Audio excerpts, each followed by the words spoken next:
흑. 고요한 식당 안. 희미하게 울음소리가 새어나왔다. 소리의 근원지는 군복을 입은 한 청년. 이등병 계급장이 어색하게 붙어있는 이진우였다. 그의 앞에는 김이 모락모락 피어오르는 김치찌개 그릇이 놓여 있었지만 그는 숟가락을 들 생각도 하지 못한 채 고개를 숙이고 있었다. 어깨가 미세하게 떨릴 때마다 뜨거운 눈물방울이 뚝뚝 떨어져 찌개 국물 위로 파문을 일으켰다. 주변 테이블에 앉아있던 몇몇 손님들이 그를 힐끗거렸다. 가짜대 배치를 받은 듯한 앳된 얼굴의 신병이 왜 저렇게 서럽게 울고 있을까? 혹시 힘든 군 생활 때문일까? 아니면 집에 무슨 안 좋은 일이라도 생긴 걸까? 동정심 어린 시선과 호기심 가득한 수군거림이 식당 안의 공기를 채웠지만 누구 하나 선뜻 다가가 말을 걸지는 못했다. 식당 주인인 백발의 할머니는 쟁반을 든 채 잠시 걸음을 멈추고 진우를 안쓰럽게 바라보았다. 저 나이 때 아들 생각이 나서일까? 할머니는 금방이라도 가서 등을 토닥여주고 싶었지만 젊은 군인의 슬픔을 방해하고 싶지 않아 조용히 자신의 자리로 돌아갔다. 식당은 그렇게 한 청년의 소리 없는 오열과 그를 지켜보는 이들의 조심스러운 침묵 속에 잠겨 있었다. 그 평화롭지만은 않은 정적을 깬 것은 요란한 문소리였다. 딸랑하는 경쾌한 소리와는 어울리지 않게 육중한 최고의 산에 셋이 거의 문을 부술듯이 열고 들어왔다. 그들의 등장은 마치 맑은 연못에 던져진 진흙 덩어리 같았다. 왁자지껄한 목소리와 거친 발걸음 소리가 순식간에 식당 안을 가득 메웠다. 선두에 선 남자는 한눈에 봐도 우두머리처럼 보였다.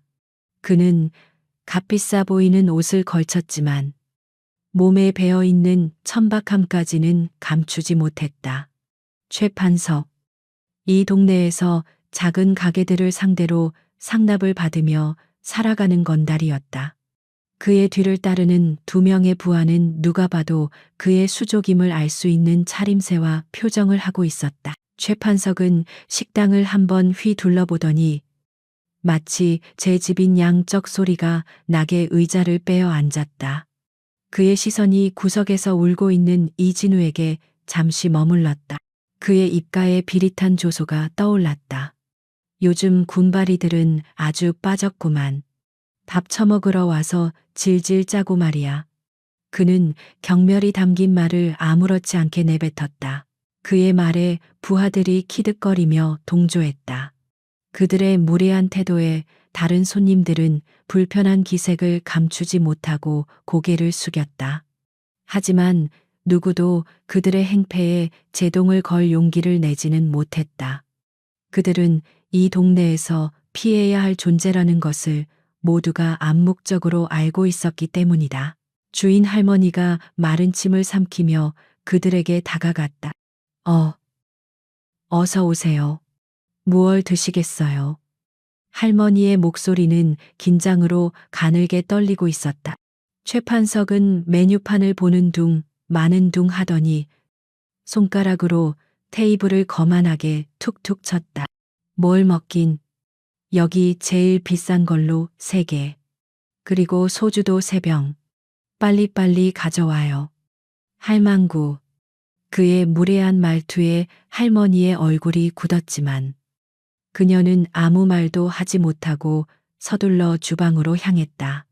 잠시 후 정성스럽게 차려진 음식이 그들의 테이블 위에 놓였다. 하지만 최판석은 음식을 맛보기도 전에 인상을 썼다. 아, 씨, 이게 뭐야? 고기는 왜 이렇게 질겨, 국물은 또 왜 이리 싱거워? 그는 일부러 트집을 잡기 시작했다. 이것은 그의 오래된 수법이었다. 음식 맛을 핑계로 소란을 피우고 결국 음식값을 내지 않거나 오히려 돈을 뜯어내는 방식이었다. 그의 고함에 놀란 할머니가 주방에서 황급히 달려나왔다. 손님, 무슨 문제라도. 최판석은 숟가락을 테이블에 집어 던지며 소리쳤다. 문제, 이게 문제 아니면 뭔데 이따위 음식을 돈 받고 팔아장사 접고 싶어 환장했어. 그의 험악한 기세에 할머니는 안색이 새하얘진 채 어쩔 줄을 몰라 했다. 그녀는 그저 죄송합니다. 죄송합니다라는 말만 반복할 뿐이었다. 식당의 모든 시선이 그들에게 쏠려 있었다. 모두가 최판석의 악행을 지켜보고 있었지만 여전히 침묵만이 감돌았다. 그때였다. 지금까지 소리 없이 울고만 있던 이진우가 자리에서 천천히 일어섰다. 그는 눈물을 훔치고 붉게 충혈된 눈으로 최판석 일행을 바라보았다. 그리고 조용하지만 단호한 목소리로 말했다. 저기요. 그만하시죠. 연세 드신 분한테 너무 무례하지 않습니까? 그 한마디에 식당 안의 공기가 순간적으로 얼어붙었다. 모두의 시선이 일제히 이진우에게로 향했다. 감히 최판석에게 대드는 사람이 나타났다는 사실에 대한 놀라움과 그 주인공이 방금까지 울고 있던 연약해 보이는 신병이라는 것에 대한 경악이 뒤섞인 시선이었다. 최판석은 잠시 귀를 의심했다. 그는 천천히 고개를 돌려 이진우를 바라보았다. 그의 눈에는 내가 감히라는 조롱과 분노가 이글거렸다. 뭐야? 이 새끼는 방금까지 엄마 보고 싶다고 징징 짜던 놈 아니야. 어디서 영웅놀이야. 그의 부하들도 의자를 박차고 일어나며 험악한 분위기를 조성했다. 이진우는 물러서지 않았다. 그는 다시 한번 차분하게 말했다. 어르신께 사과하십시오. 그리고 조용히 식사하시거나 아니면 나가주십시오. 그의 목소리에는 떨림이 없었다. 슬픔에 잠겨 있던 그의 눈빛은 어느새 차갑고 단단하게 변해 있었다. 그는 더 이상 울고 있던 신병이 아니었다. 최판석은 어이가 없다는 듯이 헛웃음을 터뜨렸다. 그는 천천히 자리에서 일어나 이진우에게 다가갔다. 그의 거대한 그림자가 이진우의 마른 몸을 뒤덮었다. 이봐. 짬찌. 군대에서 뭘 배운 거야? 어른한테 대드는 법부터 배웠나? 네가 지금 얼마나 건방진 짓을 하고 있는지 알아. 그는 이진우의 멱살을 거칠게 움켜쥐었다. 이진우의 몸이 힘없이 끌려갔지만 그의 눈빛은 여전히 최판석을 똑바로 향하고 있었다. 멱살 놓으시죠. 이진우의 낮은 경고에도 최판석은 오히려 손에 힘을 더 주었다. 싫다면 네가 어쩔 건데 이예송아. 군복 입었다고 뭐라도 된 것 같아. 식당 안은 숨막히는 긴장감으로 가득 찼다. 주인 할머니는 겁에 질려 얼굴을 가렸고 다른 손님들은 발만 동동 구르고 있었다. 금방이라도 폭력이 터질 것 같은 일촉즉발의 상황이었다. 최판석은 이진우를 금방이라도 집어던질 듯이 흔들며 조롱을 멈추지 않았다. 엄마, 젖이나 더 먹고 와야 할 놈이 어디서 까불어. 바로 그 순간이었다. 끼익. 고급 세단에서나 들을 수 있는 부드러운 타이어 마찰음이 식당 바로 앞에서 들렸다. 소란 속에서 아무도 신경 쓰지 않았지만 창밖으로 검은색의 중후한 세단 한 대가 소리 없이 멈춰 서는 것이 보였다. 번쩍이는 광택과 위압적인 외관은 이런 허름한 식당가와는 전혀 어울리지 않는 존재감을 뽐내고 있었다. 그 차는 마치 다른 세계에서 온 침입자처럼 보였다. 차 문이 부드럽게 열리는 소리는 식당 안의 소란과 극명한 대조를 이루었다. 먼저 땅을 밟은 것은 먼지 하나 없이 잘 닦인 검은색 구두였다. 곧이어 차에서 내린 사람은 중년의 여성이었다. 그녀는 값비싼 옷을 입지는 않았지만 온몸에서 뿜어져 나오는 기품과 단정함은 주변의 허름한 풍경과 어울리지 않는 위화감을 자아냈다. 그녀의 이름은 박서연이었다. 그녀는 차에서 내리자마자 식당 안을 향해 고개를 돌렸다. 흐트러짐 없는 머리카락과 군더더기 없는 옷차림. 그리고 무엇보다도 모든 것을 꿰뚫어 볼 듯한 깊고 날카로운 눈빛. 그녀의 등장은 마치 잘 짜인 연극 무대에 예고 없이 나타난 배우처럼 그 공간의 모든 흐름을 순간적으로 정지시켰다. 최판석은 이진우의 멱살을 잡은 채로 낯선 여자의 등장을 멍하니 바라보았다. 그의 거친 행동과 고함으로 만들어졌던 자신만의 영역에 감히 허락도 없이 발을 들인 침입자에 대한 불쾌감이 먼저 치밀었다. 하지만 여자의 고요하면서도 압도적인 분위기에 저도 모르게 기세가 한풀 꺾이는 것을 느꼈다. 저 여자는 대체 누구지? 박서연은 주변을 둘러보던 시선을 식당 중앙, 아들인 이진우와 그의 멱살을 잡고 있는 최판석에게 고정했다. 그녀의 눈썹이 아주 미세하게 꿈틀했지만 표정에는 아무런 변화도 없었다.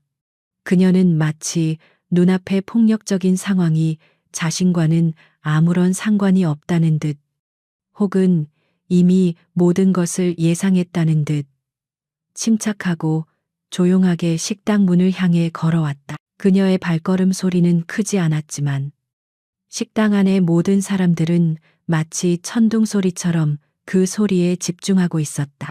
또각, 또각, 일정한 간격으로 울리는 구두 소리는 최판석의 심장을 불안하게 두드렸다.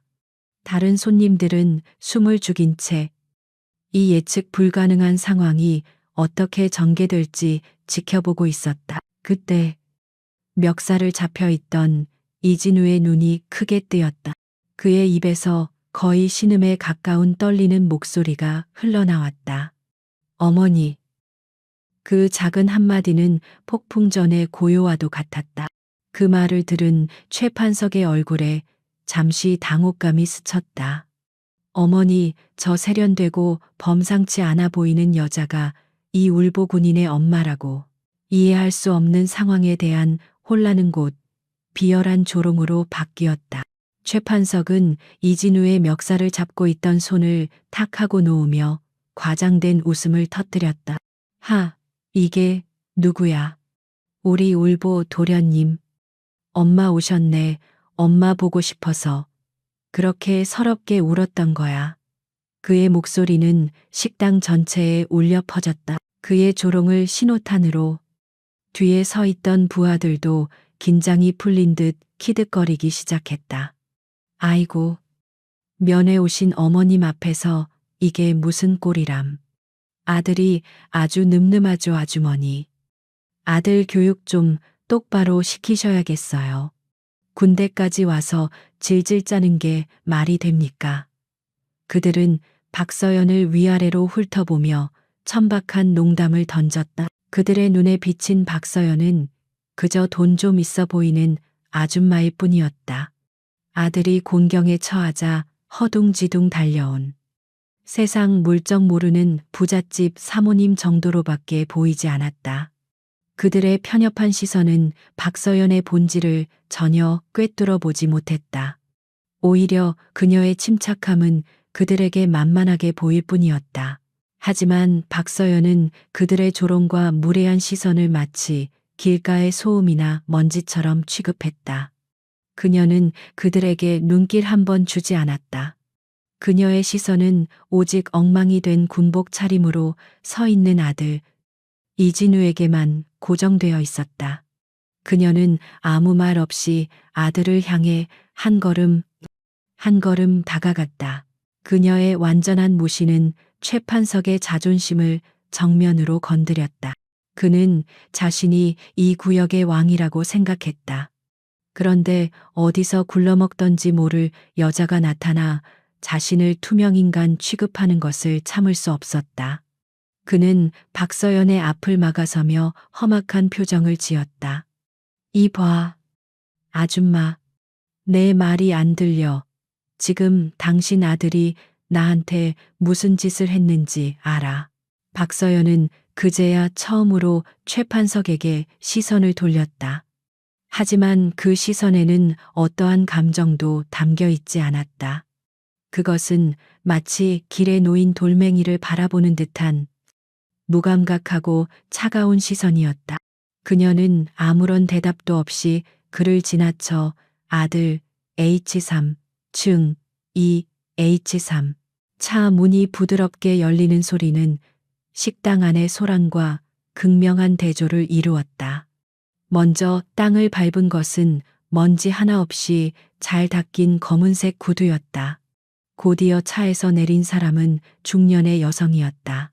그녀는 값비싼 옷을 입지는 않았지만 온몸에서 뿜어져 나오는 기품과 단정함은 주변의 허름한 풍경과 어울리지 않는 위화감을 자아냈다. 그녀의 이름은 박서연이었다. 그녀는 차에서 내리자마자 식당 안을 향해 고개를 돌렸다. 흐트러짐 없는 머리카락과 군더더기 없는 옷차림. 그리고 무엇보다도 모든 것을 꿰뚫어 볼 듯한 깊고 날카로운 눈빛. 그녀의 등장은 마치 잘 짜인 연극 무대에 예고 없이 나타난 배우처럼 그 공간의 모든 흐름을 순간적으로 정지시켰다. 최판석은 이진우의 멱살을 잡은 채로 낯선 여자의 등장을 멍하니 바라보았다. 그의 거친 행동과 고함으로 만들어졌던 자신만의 영역에 감히 허락도 없이 발을 들인 침입자에 대한 불쾌감이 먼저 치밀었다. 하지만 여자의 고요하면서도 압도적인 분위기에 저도 모르게 기세가 한풀 꺾이는 것을 느꼈다. 저 여자는 대체 누구지? 박서연은 주변을 둘러보던 시선을 식당 중앙 아들인 이진우와 그의 멱살을 잡고 있는 최판석에게 고정했다. 그녀의 눈썹이 아주 미세하게 꿈틀했지만 표정에는 아무런 변화도 없었다. 그녀는 마치 눈앞의 폭력적인 상황이 자신과는 아무런 상관이 없다는 듯, 혹은 이미 모든 것을 예상했다는 듯 침착하고 조용하게 식당 문을 향해 걸어왔다. 그녀의 발걸음 소리는 크지 않았지만 식당 안의 모든 사람들은 마치 천둥 소리처럼 그 소리에 집중하고 있었다. 또 가, 또 가. 일정한 간격으로 울리는 구두 소리는 최판석의 심장을 불안하게 두드렸다. 다른 손님들은 숨을 죽인 채 이 예측 불가능한 상황이 어떻게 전개될지 지켜보고 있었다. 그때 멱살을 잡혀 있던 이진우의 눈이 크게 뜨였다. 그의 입에서 거의 신음에 가까운 떨리는 목소리가 흘러나왔다. 어머니. 그 작은 한마디는 폭풍 전의 고요와도 같았다. 그 말을 들은 최판석의 얼굴에 잠시 당혹감이 스쳤다. 어머니, 저 세련되고 범상치 않아 보이는 여자가 이 울보 군인의 엄마라고. 이해할 수 없는 상황에 대한 혼란은 곧 비열한 조롱으로 바뀌었다. 최판석은 이진우의 멱살을 잡고 있던 손을 탁 하고 놓으며 과장된 웃음을 터뜨렸다. 하, 이게 누구야? 우리 울보 도련님. 엄마 오셨네. 엄마 보고 싶어서 그렇게 서럽게 울었던 거야. 그의 목소리는 식당 전체에 울려 퍼졌다. 그의 조롱을 신호탄으로 뒤에 서 있던 부하들도 긴장이 풀린 듯 키득거리기 시작했다. 아이고, 면회 오신 어머님 앞에서 이게 무슨 꼴이람. 아들이 아주 늠름하죠. 아주머니, 아들 교육 좀 똑바로 시키셔야겠어요. 군대까지 와서 질질 짜는 게 말이 됩니까? 그들은 박서연을 위아래로 훑어보며 천박한 농담을 던졌다. 그들의 눈에 비친 박서연은 그저 돈 좀 있어 보이는 아줌마일 뿐이었다. 아들이 곤경에 처하자 허둥지둥 달려온 세상 물정 모르는 부잣집 사모님 정도로밖에 보이지 않았다. 그들의 편협한 시선은 박서연의 본질을 전혀 꿰뚫어 보지 못했다. 오히려 그녀의 침착함은 그들에게 만만하게 보일 뿐이었다. 하지만 박서연은 그들의 조롱과 무례한 시선을 마치 길가의 소음이나 먼지처럼 취급했다. 그녀는 그들에게 눈길 한 번 주지 않았다. 그녀의 시선은 오직 엉망이 된 군복 차림으로 서 있는 아들 이진우에게만 고정되어 있었다. 그녀는 아무 말 없이 아들을 향해 한 걸음, 한 걸음 다가갔다. 그녀의 완전한 무시는 최판석의 자존심을 정면으로 건드렸다. 그는 자신이 이 구역의 왕이라고 생각했다. 그런데 어디서 굴러먹던지 모를 여자가 나타나 자신을 투명인간 취급하는 것을 참을 수 없었다. 그는 박서연의 앞을 막아서며 험악한 표정을 지었다. 이봐, 아줌마, 내 말이 안 들려. 지금 당신 아들이 나한테 무슨 짓을 했는지 알아? 박서연은 그제야 처음으로 최판석에게 시선을 돌렸다. 하지만 그 시선에는 어떠한 감정도 담겨 있지 않았다. 그것은 마치 길에 놓인 돌멩이를 바라보는 듯한 무감각하고 차가운 시선이었다. 그녀는 아무런 대답도 없이 그를 지나쳐 아들에게로 가려고 했다. 그녀의 이런 태도는 최판석을 더욱 분노하게 만들었다. 야, 최판석이 고함을 지르며 그녀의 팔을 잡으려고 손을 뻗었다. 바로 그 순간 식당 문가에 조용히 서 있던 한 남자가 움직였다. 그는 박서연과 함께 차에서 내린 평범한 양복 차림의 남자였다. 그는 지금까지 그림자처럼 존재감을 지우고 있었지만 최판석의 손이 박서연에게 닿기 직전 번개처럼 그 앞을 막아섰다. 남자는 아무 말 없이 최판석의 손목을 가볍게 잡았다. 그것은 위협적인 행동이라기보다는 그저 막아서는 정도의 부드러운 움직임이었다. 하지만 최판석은 자신의 손목이 마치 강철 집게에 물린 것처럼 옴짝달싹할 수 없다는 사실에 경악했다. 그는 손목을 비틀어 빼내려 했지만 남자의 손은 미동도 하지 않았다. 그제야 최판석은 상황이 심상치 않게 돌아가고 있음을 직감했다. 저 평범해 보이는 양복쟁이는 보통 내기가 아니었다. 그리고 그가 깍듯이 모시는 저 여자 역시 그저 평범한 아줌마가 아닐 것이라는 불길한 예감이 그의 등골을 서늘하게 만들었다. 식당 안의 공기는 더욱 무겁게 가라앉기 시작했다. 박서연은 뒤에서 벌어진 소란에도 아랑곳하지 않고 마침내 아들 앞에 섰다. 그녀는 구겨진 아들의 군복 옷깃을 손으로 부드럽게 펴주며 나지막이 물었다. 괜찮으냐? 그녀의 목소리는 낮고 차분했지만 그 안에는 아들을 향한 깊은 염려와 함께 이 상황을 만든 자들에 대한 차가운 분노가 희미하게 서려 있었다. 이진우는 어머니의 얼굴을 보자 참았던 감정이 다시 북받치는 듯 입술을 깨물었다. 그는 간신히 고개를 끄덕였다. 그 모습을 지켜보던 최판석은 자신의 손목을 붙잡은 남자와 자신들을 완전히 무시하는 박서연의 태도에 이성을 잃기 시작했다. 그는 여기가 어디라고 감히 자신에게 이런 굴욕을 주는지 이해할 수 없었다. 이것들 봐라, 지금 우리를 무시하는 거야. 야, 이 아줌마야, 당신 정체가 뭔데 여기서 이래 돈 좀 있다고 유세 떠는 거야. 최판석이 악을 썼지만 그의 고함은 더 이상 이전과 같은 위압감을 갖지 못했다. 오히려 그것은 궁지에 몰린 짐승의 발악처럼 들릴 뿐이었다. 식당의 모든 이들은 이제 이 모자의 정체가 무엇인지에 대한 궁금증과 함께 곧 터질 듯한 긴장감 속에서 상황을 지켜보고 있었다. 박서연은 최판석의 발악과도 같은 고함에도 여전히 미동도 하지 않았다. 그녀의 세상에는 오직 아들 이진우만이 존재하는 듯했다. 그녀는 아들의 구겨진 군복을 정리해주던 손길을 멈추고 식당 주인 할머니에게로 시선을 돌렸다. 할머니는 겁에 질려 주방 입구에서 이쪽을 훔쳐보고 있었다. 박서연은 할머니를 향해 작게 고개를 숙이며 말했다. 사장님, 잠시 소란스러웠습니다. 죄송합니다. 그녀의 목소리는 놀랍도록 차분하고 정중했다. 마치 고급 레스토랑에서 실수로 물잔을 엎지른 사람이 사과하는 듯한 태도였다. 지금 이곳에서 벌어지고 있는 험악한 상황과는 전혀 어울리지 않는 평온함이었다. 그녀의 이런 태도는 불에 기름을 붓는 격이었다.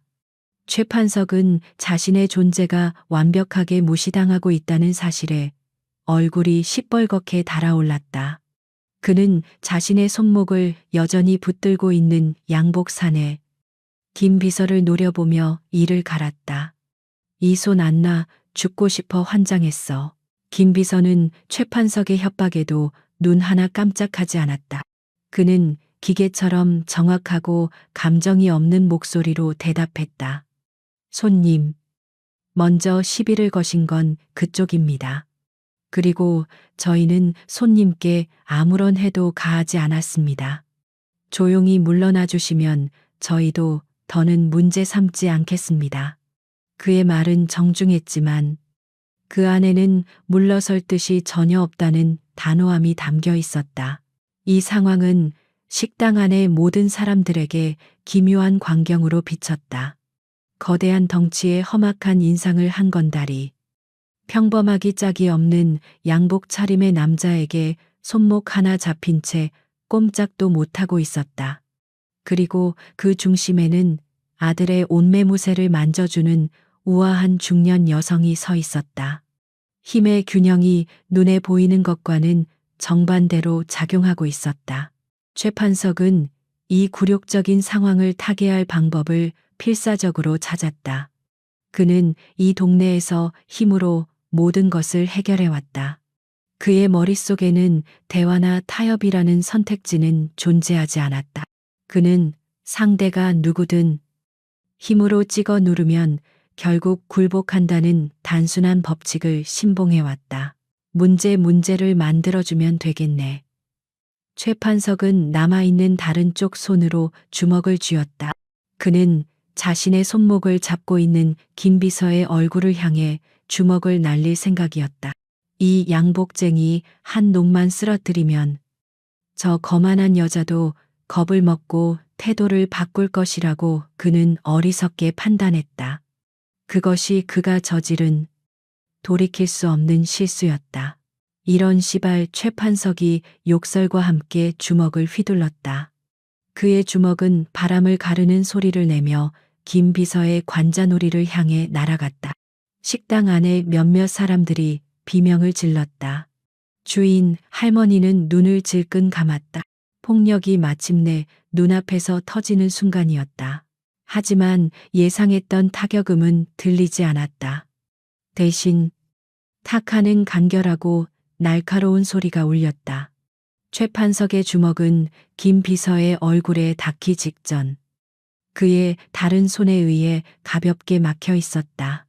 김 비서는 날아오는 주먹을 손바닥으로 받아낸 것이었다. 마치 아이의 공놀이를 받아주듯 너무나도 쉽고 여유로운 동작이었다. 최 판석은 자신의 눈을 의심했다. 그는 자신의 주먹 힘에 상당한 자신이 있었다. 웬만한 장정은 그 주먹 한 방에 정신을 잃을 정도였다. 그런데 이 남자는 자신의 전력을 다한 주먹을 손바닥 하나로, 그것도 표정 하나 바꾸지 않고 막아낸 것이었다. 김 비서의 눈빛이 처음으로 차갑게 변했다. 그는 최 판석의 손목을 잡고 있던 손과 주먹을 막아낸 손에 동시에 힘을 주었다. 경고했습니다. 그가 나지막이 읊조리는 순간 최 판석의 얼굴이 고통으로 일그러졌다. 으악, 아파. 뼈가 으스러지는 듯한 고통이 손목과 주먹에서 동시에 느껴졌다. 그는 저항 한번 제대로 하지 못하고 그 자리에 무릎을 꿇었다. 그제야 최 판석의 두 부하가 상황의 심각성을 깨달았다. 그들은 자신들의 우두머리가 순식간에 제압당하는 것을 보고 망설였다. 하지만 여기서 물러서면 자신들의 체면이 말이 아니게 될 것이라고 생각했다. 그들은 서로 눈빛을 교환하더니 고함을 지르며 김 비서에게 동시에 달려들었다. 이 새끼가 이제 식당 안은 완벽한 아수라장이 되었다. 의자가 넘어지고 그릇이 깨지는 소리가 요란하게 울렸다. 다른 손님들은 비명을 지르며 구석으로 몸을 피했다. 주인 할머니는 거의 울상이 되어 발만 동동 굴렀다.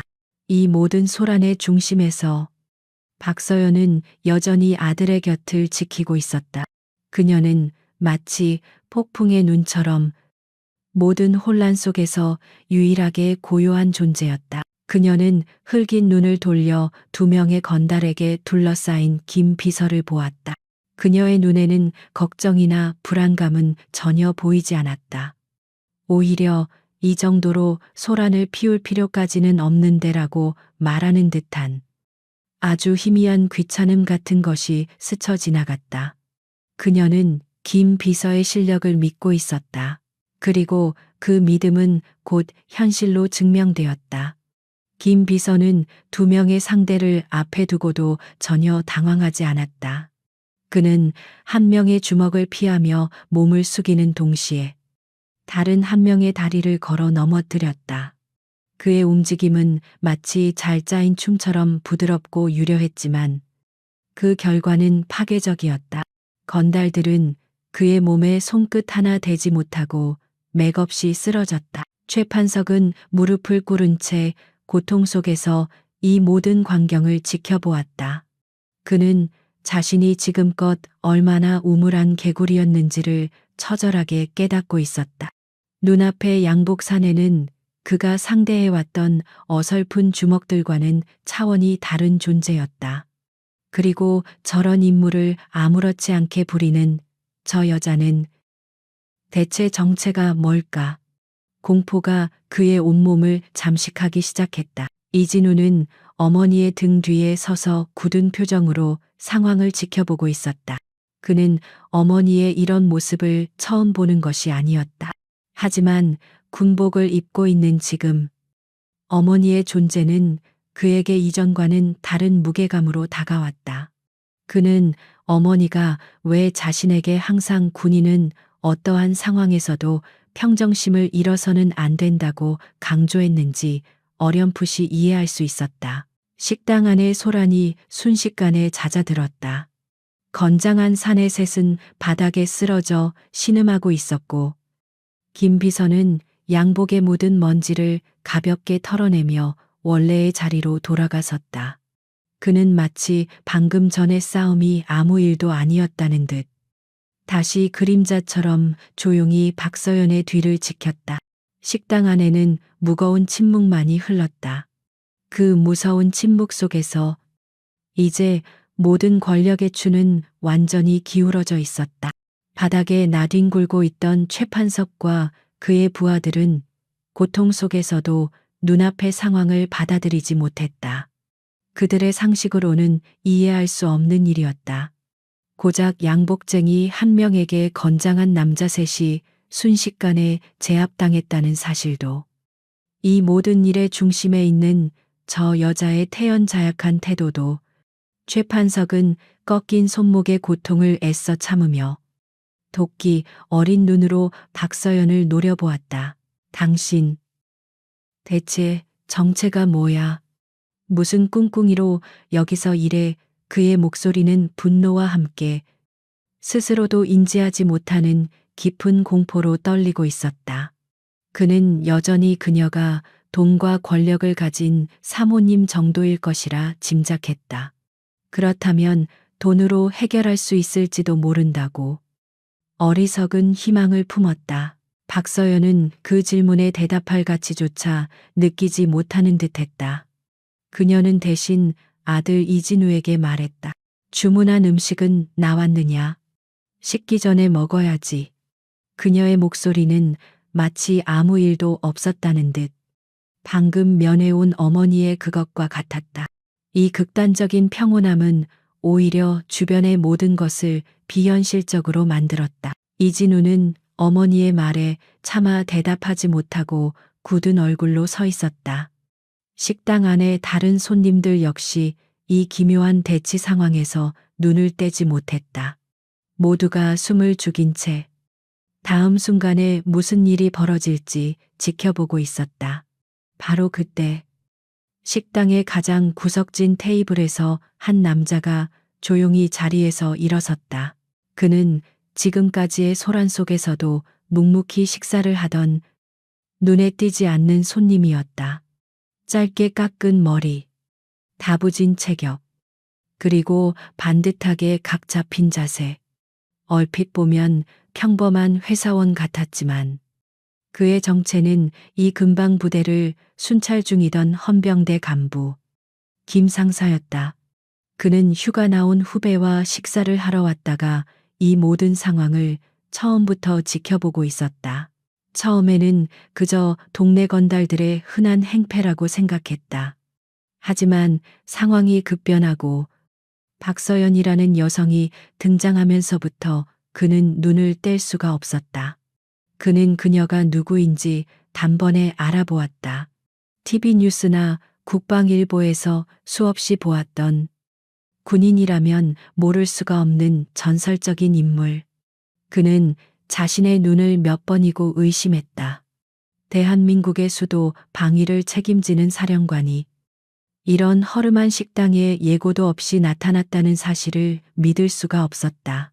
김 상사는 최판석 일당이 박서연에게 무례를 범하고 심지어 물리적인 위협까지 가하는 것을 보며 심장이 철렁 내려앉는 것을 느꼈다.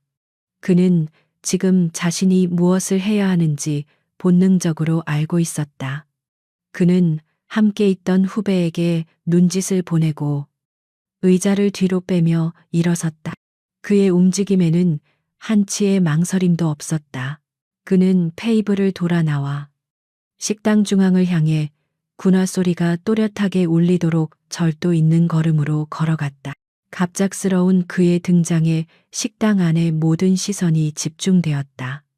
최판석조차 고통을 잊고 저 남자가 뭘 하려는 것인지 쳐다보았다. 김 상사는 박서연의 앞에서 3보 정도 떨어진 거리에 멈춰 섰다. 그리고 다음 순간 그의 입에서 우렁찬 고함이 터져 나왔다. 식당의 유리창이 떨릴 정도의 모든 소음을 압도하는 목소리였다. 충성. 그는 순식간에 완벽한 부동 자세를 취하더니 칼 같은 동작으로 거수 경례를 붙였다. 그의 시선은 오직 박서연에게만 고정되어 있었다. 그의 온몸에서는 군인으로서의 존경과 복종의 기운이 뿜어져 나왔다.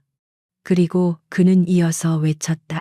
이 상황의 모든 것을 규정지을 한마디의 선언을 수도 방위사령관 박서연 소장님께 대하여 경례. 정적. 김 상사의 외침이 끝난 후 식당 안에는 완벽한 침묵이 흘렀다. 시간이 멈춘 것 같았다. 소장. 별 2개. 대한민국 군대의 최상위 지휘관 중 한 명. 수도. 서울의 심장을 지키는 막중한 책임을 진 야전 사령관. 그 단어가 가진 무게는 너무나도 거대해서 그곳에 있는 모든 사람들의 머릿속을 하얗게 만들었다. 가장 먼저 반응한 것은 최판석이었다. 그의 얼굴에서 핏기가 완전히 사라졌다. 분노, 도끼, 조롱으로 가득 찼던 그의 눈은 이제 텅 비어 있었다. 그는 소장이라는 단어를 이해하려고 애썼지만 뇌가 그 의미를 받아들이기를 거부했다. 자신이 방금 전까지 멱살을 잡고 아줌마라고 불렀던 여자가 일개건달인 자신과는 사는 세계가 다른 하늘과도 같은 존재라는 사실을 그의 부하들 역시 마찬가지였다. 그들은 바닥에 쓰러진 채 마치 유령이라도 본 것처럼 사색이 되어 박서연을 바라보았다. 장. 한 명이 믿을 수 없다는 듯 중얼거렸다. 그들의 머릿속에는 자신들이 저지른 행동이 주마등처럼 스쳐 지나갔다. 군인을 폭행하고 그 어머니를 모욕했으며 심지어 장군에게 손을 대려고 했다. 이것은 더 이상 동네 시비 수준의 문제가 아니었다. 국가에 대한 도전 행위였다. 식당 주인 할머니는 떨리는 손으로 입을 막았다.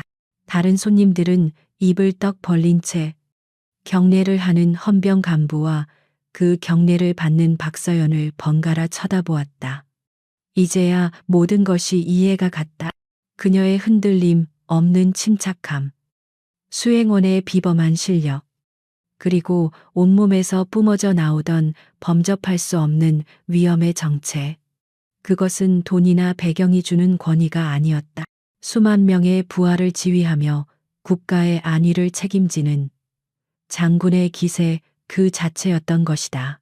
이진우는 어머니의 등 뒤에서 자신도 모르게 허리를 꼿꼿이 폈다. 그는 이제 아들이 아니라 사령관 앞에 선 한 명의 군인이었다. 박서연은 자신에게 경례하는 김 상사를 향해 아주 작게 고개를 끄덕이는 것으로 답했다. 그녀의 얼굴에는 여전히 아무런 표정 변화가 없었다.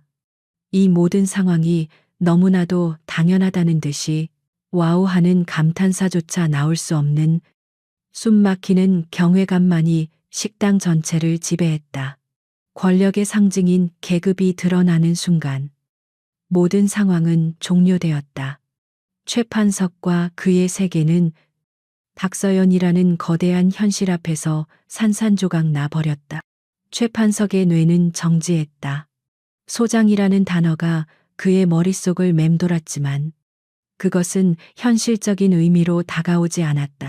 마치 먼 나라의 이야기처럼 혹은 영화 속 대사처럼 느껴졌다. 하지만 눈앞에서 부동자세로 경례를 하고 있는 헌병 간부의 모습과 그 경례를 받는 여자의 태연한 모습은 이것이 냉엄한 현실임을 증명하고 있었다. 그의 머릿속에서 모든 조각들이 맞춰지기 시작했다. 허름한 식당과 어울리지 않던 고급 세단. 평범한 양복 차림이었지만 인간의 한계를 넘어선 듯한 수행원의 실력. 그리고 그 모든 것을 압도하던 여자의 범접할 수 없는 기품까지 모든 의문이 풀리는 순간 거대한 공포가 해일처럼 그를 덮쳤다. 도망쳐야 한다. 그것은 이성이 내린 판단이 아니었다. 생존을 위한 동물의 본능이었다. 이곳에 1초라도 더 머물렀다가는 자신의 인생이, 아니, 존재 자체가 사라져버릴지도 모른다는 원초적인 공포였다. 그는 이 상황에서 벗어날 유일한 방법은 도망뿐이라고 생각했다. 법도, 경찰도 아닌 그보다 더 상위의 무언가가 자신을 짓누르고 있었다. 튀어. 최판석은 거의 비명에 가까운 소리를 지르며 몸을 일으켰다. 그는 옆에 있던 테이블을 발로 걷어차 식당 출입구를 향해 던졌다. 와장창 그릇과 수저가 바닥에 떨어지며 요란한 소리를 냈다. 그는 그 소란을 틈타 출입구로 몸을 날렸다. 그의 두 부하 역시 거의 반사적으로 몸을 일으켜 우두머리의 뒤를 따랐다. 그들의 움직임은 절박하고 필사적이었다. 하지만 그 모습은 마치 거대한 거미줄에 걸린 날벌레들의 마지막 발악처럼 처절하고 어리석어 보였다. 식당 안의 모든 것이 느리게 흘러가는 것 같았다.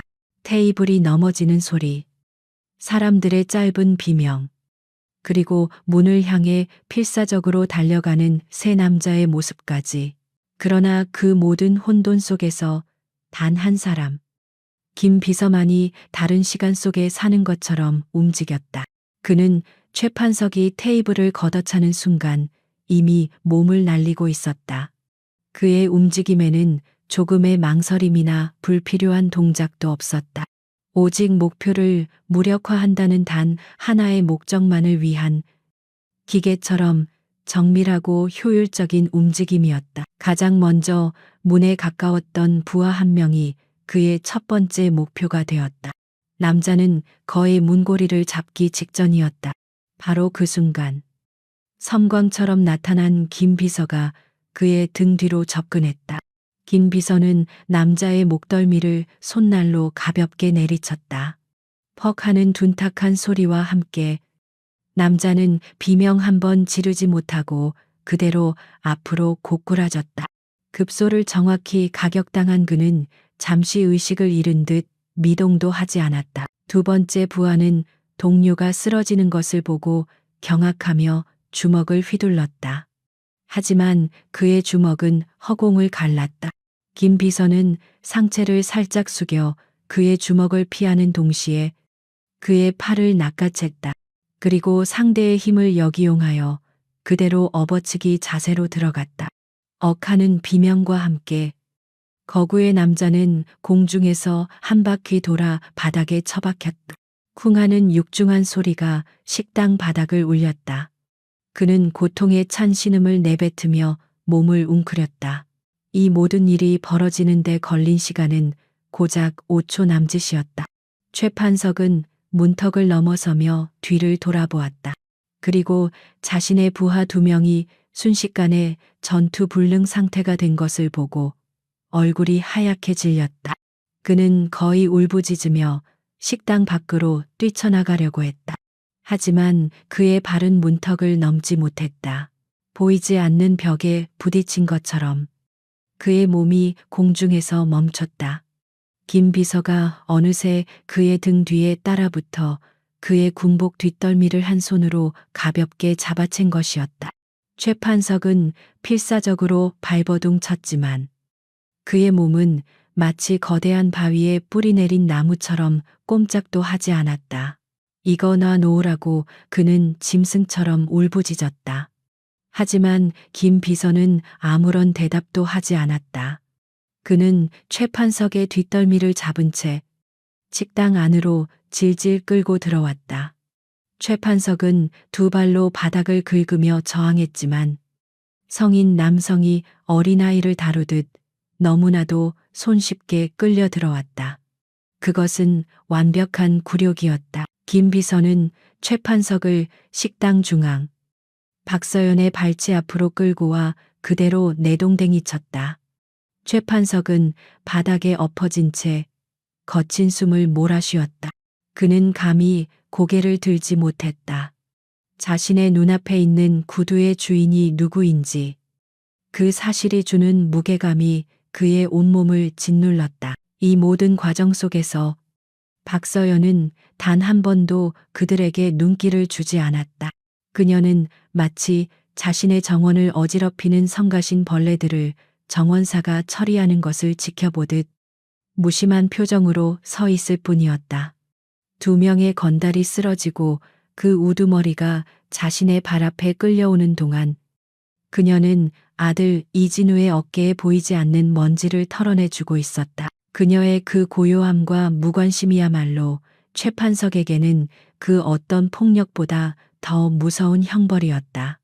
그것은 그가 평생을 바쳐 쌓아 올린 힘과 허세라는 세계가 이 사람 앞에서는 한 톨의 먼지만큼의 가치도 없다는 것을 증명하고 있었다. 그는 완벽하게 그리고 철저하게 패배했다. 식당 안은 다시 정적이 흘렀다.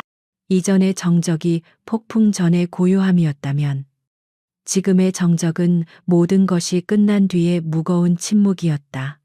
바닥에 쓰러져 신음하는 3명의 남자. 그 앞에 감정 없는 표정으로 서 있는 한 명의 수행원. 그리고 그 모든 것을 지배하는 미동도 없이 서 있는 한 명의 여장군. 헌병 간부 김 상사는 어느새 경례를 풀고 차렷 자세로 서 있었다. 그의 얼굴에는 경외감과 함께 감히 장군의 면전에서 이런 소란이 벌어지게 두었다는 죄책감이 어려 있었다. 식당의 다른 손님들과 주인 할머니는 눈앞의 광경이 마치 영화의 한 장면처럼 비현실적으로 느껴졌다. 강철, 아모랑이, 전장에서 그녀를 겪었던 적들이 공포에 떨며 붙여주었던 별명. 사람들은 그 별명이 그녀의 용맹함과 지휘력 때문에 붙여진 것이라고 생각했다. 하지만 지금 이 자리에 있는 사람들은 깨달았다. 그 별명의 진짜 의미는 적을 향해 포효하는 맹렬함이 아니라 적의 숨통을 끊는 순간까지도 흔들리지 않는 저 얼음과도 같은 평정심에 있다는 것을 그녀의 분노는 뜨겁게 타오르는 불꽃이 아니라 모든 것을 얼려버리는 극한의 냉기였다. 식당 안의 시간은 얼어붙은 듯 흘러가지 않았다. 최판석과 그의 부하들은 바닥에 엎드린 채 마치 죄를 심판받는 죄인처럼 고개도 들지 못했다.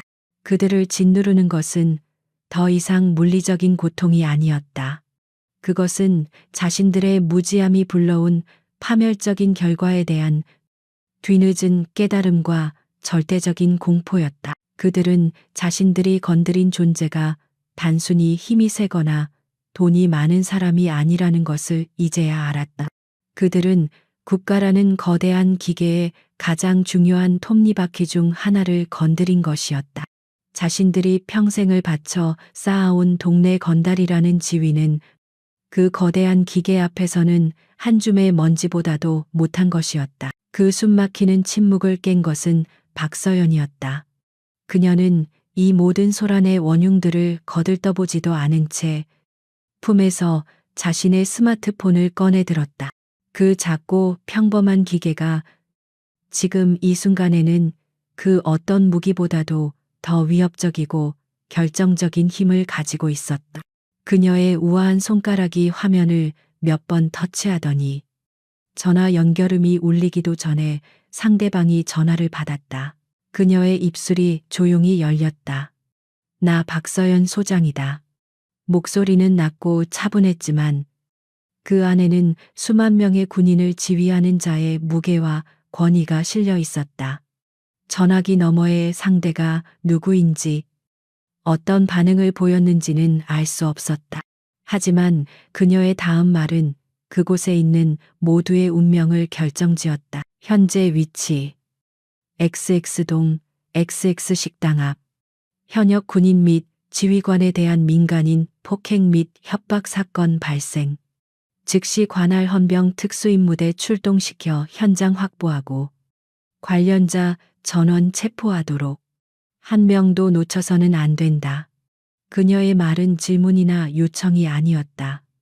의심의 여지가 없는 즉각적인 복종만을 요구하는 명령이었다. 전화는 짧게 끝났다. 그녀는 통화를 종료하고 잠시의 망설임도 없이 다음 번호를 눌렀다. 이번 상대 역시 전화를 받자마자 그녀는 자신의 신분을 다시 한번 간결하게 밝혔다. 김 서장. 나 박서연입니다. 아까와는 미묘하게 다른 군 지휘관이 아닌 협력기관의 장에게 말하는 톤이었다. 관내에서 군 관련 불미스러운 사건이 발생했소. 현재 헌병대가 출동 중이지만 피의자들이 민간인인 관계로 서에서도 협조가 필요하겠소. 즉시 형사팀과 과학수사팀을 현장으로 보내 합동조사를 준비하도록 지시하시오. 이건 단순 폭행 사건이 아니오. 군에 대한 명백한 도전 행위로 간주할 것이니 한치의 소홀함도 없어야 할 거요. 두 번째 전화 역시 용건만 간단히 말하고 끊어졌다. 박서연은 스마트폰을 다시 품에 넣었다. 그녀가 한 행동은 고작 전화 두 통을 한 것뿐이었다. 하지만 그 두 통의 전화는 보이지 않는 거대한 그물을 던져 최판석 일당의 숨통을 완벽하게 조여오고 있었다. 그리고 그 효과는 즉각적으로 나타났다. 처음에는 아주 희미한 소리였다. 멀리서 들려오는 도시의 소음과 섞여 거의 인지할 수 없는 소리. 하지만 그 소리는 점점 더 커지고 명확해졌다. 여러 대의 차량이 동시에 내지르는 사이렌 소리였다. 그것도 일반적인 경찰차의 사이렌 소리와는 다른 육중하고 위협적인 군용 차량의 사이렌 소리가 섞여 있었다. 우웅, 에엥. 사이렌 소리는 순식간에 식당이 위치한 골목 전체를 집어삼킬 듯이 울려 퍼졌다. 식당 안의 사람들은 모두 창밖을 내다보았다. 그리고 그들은 자신들의 눈을 의심했다. 좁은 골목길을 향해 군용 지프차 여러 대와 경찰 순찰차 그리고 검은색 승합차들이 마치 밀물처럼 쏟아져 들어오고 있었다. 끼익 타이어가 아스팔트에 마찰하는 날카로운 소리와 함께 차량들이 일사불란하게 식당 앞을 포위했다. 차 문이 열리며 헌병이라는 글자가 선명한 방탄조끼와 헬멧으로 무장한 군인들과 제복을 입은 경찰관들이 쏟아져 나왔다. 그들의 움직임은 마치 잘 훈련된 군대의 작전처럼 신속하고 절도 있었다. 가장 먼저 식당 안으로 들어선 것은 헌병 특수임무대의 팀장이었다.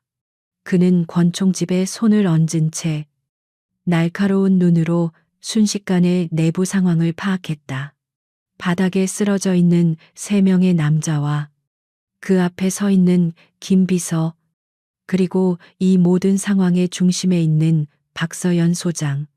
그는 박서연에게 다가가 칼 같은 거수경례를 붙였다. 충성 소장님, 늦어서 죄송합니다. 수도방위사령부 헌병단 특수임무대장 강철호 소령입니다. 강소령, 수고가 많다. 박서연은 짧게 대답했다. 저들이다. 즉시 신병을 확보하고 연행하도록. 예, 알겠습니다. 강소령의 명령이 떨어지자마자 완전 무장한 헌병대원들이 식당 안으로 쏟아져 들어왔다. 그들은 최판석과 그의 부하들에게 자비 없이 다가갔다. 일어나 엎드려 거친 고함과 함께 그들은 저항할 의지조차 상실한 3 남자를 거칠게 제압했다. 당신들을 군인에 대한 폭행 및 특수협박 혐의로 현행범 체포한다. 당신들은 묵비권을 행사할 수 있으며 최판석의 등 뒤로 차가운 수갑이 채워지는 순간 그는 자신의 인생이 끝났음을 직감했다. 이것은 그가 겪어왔던 경찰 조사는과는 차원이 다른 문제였다. 그의 죄목에는 군인에 대한이라는 무서운 수식어가 붙어 있었다. 그리고 그는 자신이 폭행하려 했던 대상이 평범한 군인이 아니라 별을 단 장군이라는 사실을 떠올렸다. 눈앞이 캄캄해졌다. 경찰들 역시 신속하게 움직였다.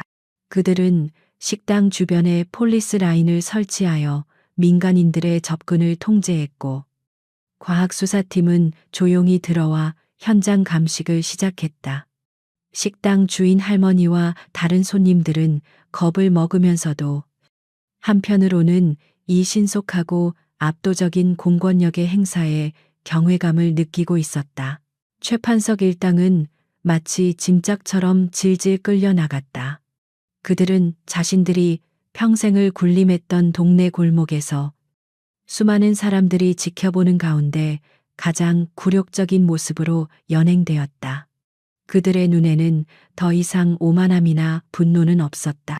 오직 자신들의 어리석은 선택이 불러온 파멸적인 미래에 대한 공포와 절망만이 가득했다.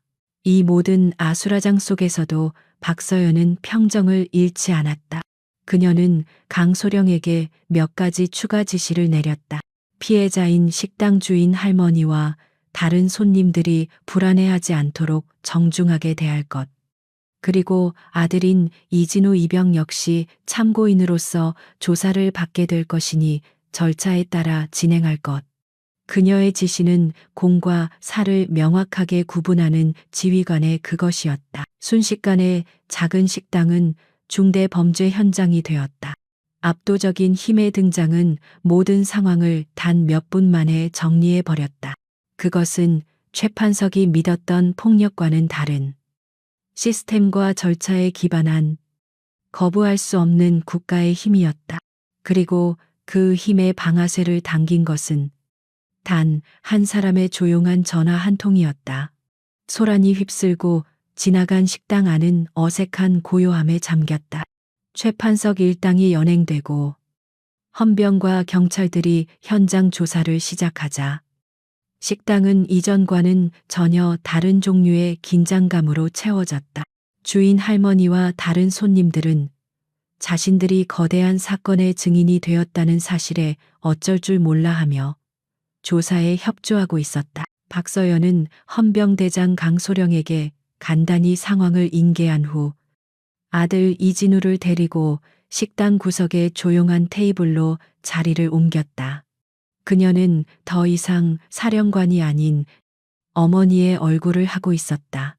김비서는 여전히 그림자처럼 그녀의 뒤에 서 있었지만 이전의 날카로운 경계심은 거두고 조용히 대기하고 있었다. 테이블 위에는 진우가 미처 먹지 못한 김치찌개가 식은 채로 놓여 있었다. 찌개 위로 떨어졌던 그의 눈물이 이제는 보이지 않았다. 박서연은 식어버린 찌개 그릇과 굳은 표정의 아들을 번갈아 보았다. 그녀는 소란이 모두 정리될 때까지 참고 기다렸다. 지금껏 단 한 번도 아들에게 묻지 않았던 가장 근본적인 질문을 하기 위해서였다. 잠시 후 헌병 한 명이 다가와 정중하게 말했다. 소장님, 이진우 이병에 대한 참고인 조사가 필요합니다. 잠시 자리를. 그의 말이 끝나기도 전에 박서연이 손을 들어 제지했다. 알고 있다. 그 전에 잠시 모자간에 대화할 시간을 주도록. 그녀의 목소리는 부드러웠지만 거절을 허락하지 않는 단호함이 있었다. 헌병은 즉시 경례를 하고 물러났다. 식당 안의 모든 시선이 그들 모자에게 쏠려 있었지만 박서연은 아랑곳하지 않았다. 그녀는 오직 아들의 눈을 바라보며 나지막이 물었다. 진우야, 이제 말해보거라. 왜 울고 있었느냐? 그 질문에는 꾸짖음이나 다그침이 없었다. 그저 아들의 슬픔의 근원을 알고 싶은 어머니의 순수한 염려만이 담겨 있었다. 이진우는 어머니의 질문에 입술을 굳게 다물었다. 그는 차마 고개를 들지 못했다. 자신의 나약한 모습을, 그것도 가장 존경하는 어머니이자 상관 앞에서 보였다는 사실에 대한 부끄러움이 그의 어깨를 짓눌렀다. 어머니는 분명 자신이 군 생활에 적응하지 못하고 힘들어한다고 생각할 것이었다. 군 생활이 많이 힘든 것이냐? 박서연이 조심스럽게 다시 물었다. 그녀의 마음속에는 온갖 상념이 스쳐 지나갔다. 혹시 부대 내에서 부당한 일을 당하고 있는 것은 아닐까? 아니면 훈련이 너무 고되어 몸과 마음이 지친 것일까? 그녀는 아들이 평범한 청년으로 자라길 바랐지만 동시에 군인의 아들로서 강인하게 성장하길 기대했다. 아들의 눈물은 그녀의 마음을 복잡하게 만들었다. 이진우는 어머니의 오해를 느낄 수 있었다. 그는 더 이상 침묵할 수 없다고 생각했다. 그는 주머니 속에서 무언가를 조심스럽게 꺼냈다. 그것은 여러 번 읽고 접어서 손때가 묻고 가장자리가 달아빠진 꼬깃꼬깃한 편지 한 통이었다. 그는 아무 말 없이 그 편지를 테이블 위에 올려놓았다. 박서연은 의아한 표정으로 편지를 집어들었다. 그것은 자신이 얼마 전 훈련소에 있는 아들에게 보낸 첫 번째 편지였다. 그녀는 바쁜 일정 속에서도 틈을 내어 서툰 글씨로 아들에게 격려와 사랑의 메시지를 담아 보냈었다. 그 편지에는 화려한 미사여구나 장군으로서의 위엄은 없었다. 오직 아들을 향한 어머니의 애틋한 마음만이 담겨 있었다. 편지의 내용은 이러했다. 사랑하는 아들아, 낯선 환경에서 고생이 많으리라 생각한다. 내가 군복을 입고 서 있는 모습을 보니 엄마는 내가 너무나도 자랑스럽고 대견하구나. 힘들고 외로울 때도 있겠지만 너는 엄마의 아들이니 무엇이든 잘 해낼 것이라 믿는다. 항상 몸 건강하고 동기들과 잘 지내렴. 밥 잘 챙겨 먹고 사랑한다. 내 아들. 박서연이 편지를 읽어 내려가는 동안 이진우가 마침내 입을 열었다. 그의 목소리는 여전히 잠겨 있었지만 이전의 슬픔과는 다른 감정이 섞여 있었다. 오늘 자대 배치를 받고 첫 외출을 나왔습니다. 뭘 할까 고민하다가 문득 어머니가 끓여주시던 김치찌개가 너무 먹고 싶어서 이곳에 왔습니다. 그는 식어버린 찌개 그릇을 바라보며 말을 이었다. 찌개를 한 숟갈 떴는데 갑자기 어머니 생각이 너무 났습니다. 그래서 주머니에 있던 편지를 다시 꺼내 읽었습니다. 그런데 내가 너무나도 자랑스럽다는 어머니의 글씨를 보는 순간 저도 모르게 눈물이 터져 나왔습니다. 그의 목소리가 미세하게 떨렸다. 힘들어서 운 게 아닙니다. 무서워서 운 것도 아닙니다. 그저 너무 벅차올라서 어머니의 아들이라는 사실이 너무나도 자랑스러워서, 그리고 그런 저를 자랑스러워 해주시는 어머니께 너무 감사해서 저도 모르게 눈물이 났습니다. 죄송합니다. 어머니, 약한 모습을 보여서. 이진우의 고백이 끝났을 때 식당 안에는 다시 한번 정적이 흘렀다. 하지만 이번의 정적은 이전의 긴장감이나 공포와는 전혀 다른 따뜻하고 뭉클한 감동으로 가득 차 있었다. 그의 대화를 엿듣고 있던 주인 할머니와 다른 손님들은 자신들이 이 젊은 군인을 얼마나 크게 오해했는지를 깨달았다. 그는 약해서 운 것이 아니었다. 엄마가 보고 싶어 칭얼거린 것도 아니었다. 그는 어머니의 사랑에 대한 감사함과 군인으로서의 자부심이 벅차올라 뜨거운 눈물을 흘렸던 것이다. 그의 눈물은 나약함의 상징이 아니라 가장 순수하고 강한 감정의 표현이었다. 박서연은 아무 말도 하지 않았다. 그녀는 꼬깃꼬깃한 편지를 쥔 채 눈시울이 붉어진 아들을 그저 가만히 바라볼 뿐이었다. 그녀의 얼음과도 같던 표정이 아주 서서히 부드럽게 녹아내리고 있었다. 그녀는 아들이 생각보다 훨씬 더 강하고 깊은 내면을 가진 청년으로 성장했다는 사실에 가슴 벅찬 감동을 느꼈다. 주인 할머니는 떨리는 손으로 물수건을 가져와 이진우의 테이블에 놓아주었다. 그녀의 눈가에도 어느새 눈물이 맺혀 있었다. 다른 손님들 역시 따뜻한 미소와 격려의 눈빛으로 이진우를 바라보았다. 그를 울보 군인이라며 속으로 동정하거나 비웃었던 자신들의 편견이 부끄러워지는 순간이었다. 진실이 밝혀지는 순간 식당 안을 가득 채웠던 오해와 편견의 얼음벽이 완전히 녹아내렸다. 그 자리는 한 젊은 군인의 진심과 그를 바라보는 어머니의 사랑, 그리고 그들을 지켜보는 이웃들의 따뜻한 이해심으로 채워지고 있었다. 사건은 아직 끝나지 않았지만 이진우의 마음속 폭풍은 이제 완전히 멎어 있었다. 최판석이 끌려간 곳은 일반 경찰서가 아니었다. 그는 눈이 가려진 채 한참을 차로 이동한 뒤 서늘한 공기가 감도는 지하의 한 조사실로 던져졌다. 안대가 벗겨졌을 때 그의 눈앞에 보인 것은 차가운 쇠 책상과 벽에 걸린 일심단결 같은 구호가 아니었다. 대신 한쪽 벽면 전체가 거대한 유리로 되어 있었고 그 너머 어둠 속에서 누군가가 자신을 지켜보고 있다는 압박감이 느껴졌다. 그의 맞은편에는 2명의 남자가 앉아 있었다. 한 명은 짙은 남색 경찰 제복을 입은 베테랑 형사였고 다른 한 명은 각 잡힌 군복을 입은 헌병대 수사관이었다. 민간인과 군인이 합동으로 조사를 진행하는 그가 평생 처음 겪어보는 낯선 풍경이었다. 조사실의 공기는 무겁고 차가웠다. 이름 최판석. 맞나? 경찰 형사가 먼저 입을 열었다. 그의 목소리는 건조하고 사무적이었다. 최판석은 기계적으로 고개를 끄덕였다.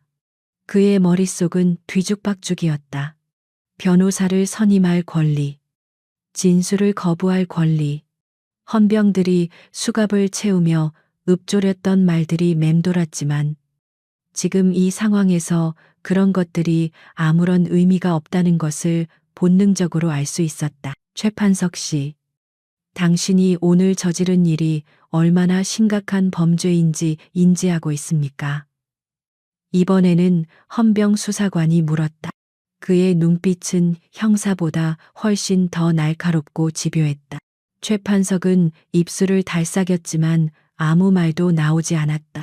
심각한 범죄. 그는 평생을 범죄와 가까이 살아왔다. 폭행, 갈취, 협박. 그에게 그것은 범죄라기보다는 삶의 방식이었다. 수사관은 최판석의 침묵을 비웃기라도 하듯 서류 뭉치를 책상 위에 탁 하고 내려놓았다. 당신이 오늘 식당에서 한 행동을 법적으로 하나하나 짚어주지. 첫째, 식당 주인에 대한 업무 방해 및 협박. 둘째, 이진우 이병에 대한 폭행 및 모욕. 셋째, 이를 제지하던 김모 씨에 대한 특수폭행 미수. 수사관의 손가락이 서류를 하나씩 짚으며 내려갔다. 최판석은 거기까지는 예상했던 바였다. 물론 평소보다 좀 더 무거운 죄목들이었지만 어떻게든 빠져나갈 수 있을 거라고 아주 희미한 희망을 품고 있었다. 하지만 수사관의 다음 말은 그 희망의 싹을 무참히 짓밟아 버렸다. 그리고 가장 중요한 것. 현역군 장성에 대한 폭행 협박 및 공무집행 방해. 최판석 씨, 당신은 지금 대한민국 군 지휘체계의 근간을 뒤흔들려 한 중범죄자로 여기 앉아 있는 거야. 이제 좀 상황 파악이 되나? 군 장성. 그 단어가 다시 한번 최판석의 심장을 찔렀다. 그는 필사적으로 변명했다. 나는 그 여자가 장군인 줄 몰랐습니다. 그냥 평범한 아줌마인 줄 알았다고요. 몰랐는데 어떻게 죄가 됩니까? 그의 목소리는 거의 절규에 가까웠다. 그러자 옆에 있던 경찰 형사가 차갑게 코웃음을 쳤다. 몰랐다. 법이라는 게 몰랐다고 해서 피해가는 자판기인 줄 아나? 당신이 길 가던 사람을 칼로 찔러 죽여놓고 나는 그 사람이 국회의원인 줄 몰랐다고 하면 무죄가 되나? 당신이 저지른 행위의 대상이 누구였는지가 바로 당신의 죄를 결정짓는 핵심이야. 형사의 말은 잔인할 정도로 정확했다. 최판석은 더 이상 아무런 변명도 할 수 없었다. 그는 그저 고개를 숙인 채 자신의 어리석음을 곱씹을 뿐이었다. 자신의 편협한 시선, 사람을 겉모습만으로 판단했던 오만함이 결국 자신을 파멸로 이끌었다. 조사는 계속되었다. 수사관들은 최판석의 과거 범죄 기록들을 하나하나 끄집어냈다. 동네 상인들을 상대로 저질렀던 수많은 갈취와 협박, 그동안은 증거가 불충분하거나 피해자들이 보복이 두려워 신고하지 못했던 사건들까지. 하지만 이번에는 상황이 달랐다. 군과 경찰이 합동으로, 그것도 최상부의 직접적인 지시를 받아 움직이는 수사팀 앞에서는 그 어떤 꼼수도 통하지 않았다. 피해자 진술은 이미 모두 확보했다. 당신 가게에서 상납을 강요당했던 상인들이 이번 기회에 모두 입을 열기 시작했어. 당신이 군인 아들을 둔 가게 주인에게 아들내미 군 생활 편하게 하고 싶으면 알아서 잘하라고 협박했다는 진술도 있더군. 아주 악질이야. 최판석의 얼굴이 하얗게 질렸다. 그는 이번 사건만으로 끝날 것이라고 생각했지만 수사관들은 그의 과거 전체를 뿌리 뽑을 작정이었다. 그의 작은 왕국은 이렇게 허무하게 무너져 내리고 있었다. 다른 조사실에서는 그의 부하들이 신문을 받고 있었다.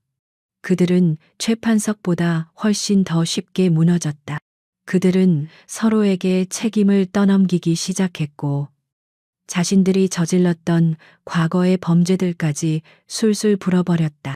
저는 그냥 판석이 형이 시켜서 라는 비겁한 변명은 그들의 죄를 조금도 덜어주지 못했다. 조사가 진행되는 동안 그들이 저질렀던 사건의 전말은 군과 경찰에 보고 라인을 타고 신속하게 상부로 보고되었다.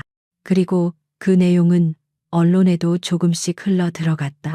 현역 장성에게 행패 부린 동네 건달. 군경 합동수사팀의 긴급 체포. 자극적인 제목의 기사들이 인터넷을 뒤덮기 시작했다. 대중의 분노는 들끓었다.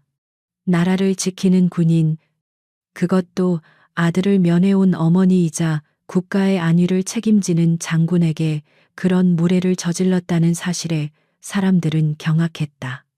특히 이진우 이병이 슬픔이 아닌 벅찬 감동으로 눈물을 흘렸다는 사실이 알려지자 최판석 일당에 대한 비난 여론은 극에 달했다.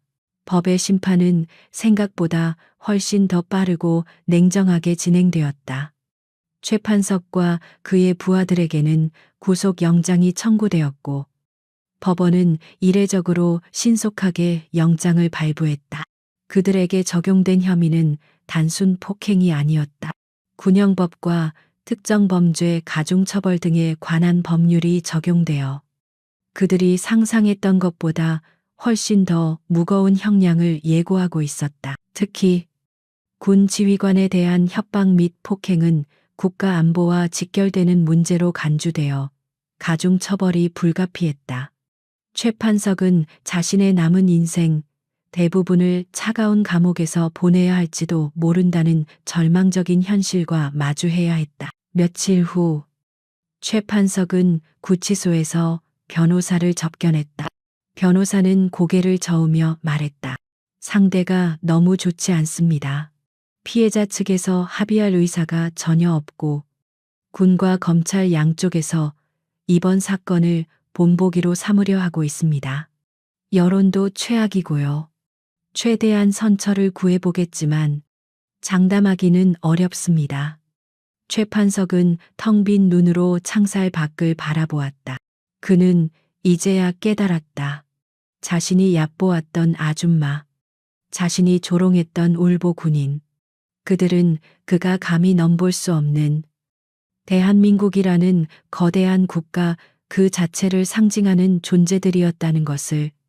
그의 무지하고 오만한 주먹은 결국 거대한 바위를 향해 던져진 계란에 불과했다. 법이라는 이름의 거대한 톱니바퀴는 그를 철저하게 으스러뜨리기 위해 냉정하고 정확하게 돌아가기 시작했다. 사건의 중심에 있던 작은 식당의 소라는 잦아들었지만 그날의 일은 보이지 않는 파문이 되어 조용한 일상 곳곳으로 퍼져나갔다. 그 파장이 가장 먼저 그리고 가장 드라마틱하게 닿은 곳은 바로 이진우 이병이 소속된 부대였다. 공식적으로는 아무런 공지도 발표도 없었다. 군의 보안은 철저했고 장성의 가족과 관련된 일은 함부로 입에 올릴 수 있는 성질의 것이 아니었다. 하지만 세상에 완벽한 비밀은 없는 법. 소문은 연기처럼 피어올라 철통 같은 군부대의 담장을 넘어왔다. 그 시작은 그날 식당에 있었던 헌병 간부 김 상사의 입이었다. 그는 부대로 복귀한 후 믿을 만한 동료 몇몇에게 자신이 목격한 충격적인 광경을 털어놓았다. 너희는 상상도 못할 거다. 수도방 이 사령관께서 직접 행차하셨는데 그 카리스마가 정말. 그의 목소리에는 경외감이 가득했다. 그리고 그 이야기의 한가운데에는 자신들이 얼마 전까지 그저 조용하고 내성적인 신병으로만 여겼던 이진우 이병이 있었다. 소문은 날개를 단 듯 부대 전체로 퍼져나갔다. 처음에는 그럴 리가 없다며 코웃음을 치던 병사들도 여러 경로를 통해 교차 검증되는 정보들 앞에서 입을 다물 수밖에 없었다. 이진우 이병의 어머니가 수도방위 사령관 박서연 소장이라는 것, 그리고 그가 동네 건달들에게서 어머니를 지키려다 시비에 휘말렸다는 것.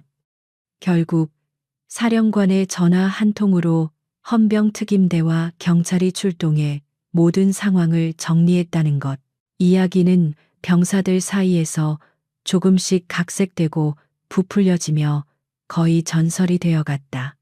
어떤 이는 박서연 소장이 눈빛만으로 건달들을 제압했다고 말했고, 어떤 이는 김 비서가 사실은 전설적인 특수부대 출신의 교관이라고 덧붙였다.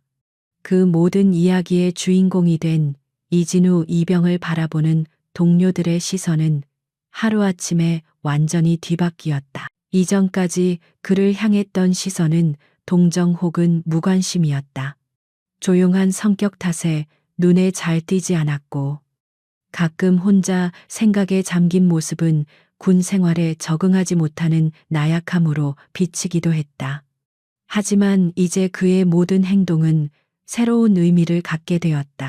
그의 침묵은 경박하지 않은 진중함으로, 그의 차분함은 위기 상황에서도 흔들리지 않는 대담함의 반증으로 해석되었다. 특히 그가 엄마가 보고 싶어서가 아니라 어머니의 사랑에 벅차올라 눈물을 흘렸다는 사실이 알려졌을 때 병사들은 깊은 감명을 받았다.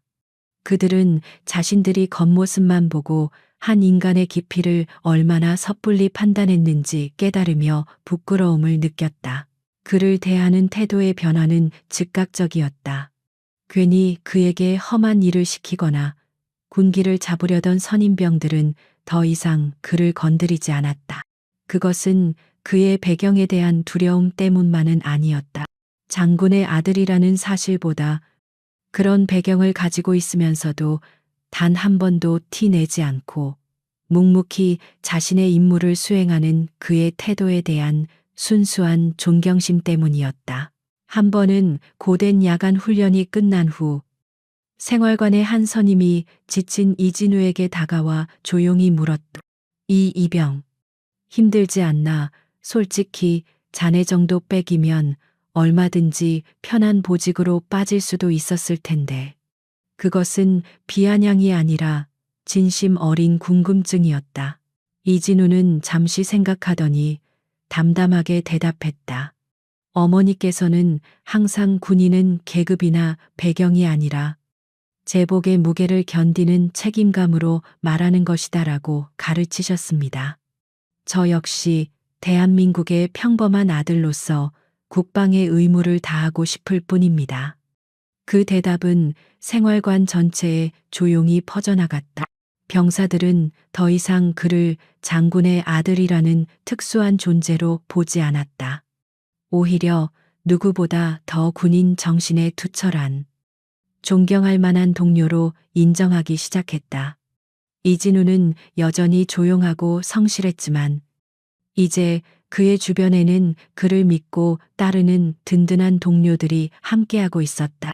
그는 비로소 부대의 진정한 일원으로 거듭나고 있었다. 파문의 두 번째 진원지는 사건이 벌어졌던 작은 식당이었다.